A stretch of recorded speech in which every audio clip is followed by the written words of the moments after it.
காஞ்சிபுரம் மாநகராட்சிக்கு உட்பட்ட முக்கிய சாலைகளில் விபத்துகளை ஏற்படுத்தும் வகையில் சுற்றித் திரியும் கால்நடைகளை தேடிப்பிடித்து பறிமுதல் செய்யும் பணியில் காஞ்சிபுரம் மாநகராட்சி நிர்வாகம் ஈடுபட்டு வருகிறது.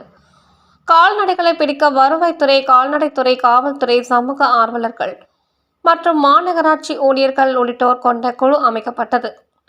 மாநகராட்சி பகுதியில் கால்நடை வைத்துள்ள 200 பேர்களுக்கு கால்நடைகளை சாலையில் விடாமல் இருப்பதற்கும் அதனால் ஏற்படும் பாதிப்புகள் குறித்தும் முறையான அறிவிப்பு பிரசுரங்களும் வழங்கப்பட்டது.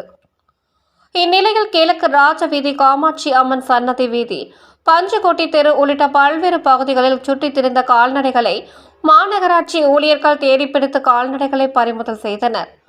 பிடிப்பட்ட கால்நடைகளை கால்நடை மருத்துவர் பரிசோதனை செய்து கால்நடை பிடிப்பு குழுவினர் முன்னிலையில் மாநகராட்சி அதிகாரிகளும் ஊழியர்களும் கால்நடைகளை லாரிகளில் ஏற்றி கோசாலைகளுக்கு அனுப்பி வைத்தனர். Hey!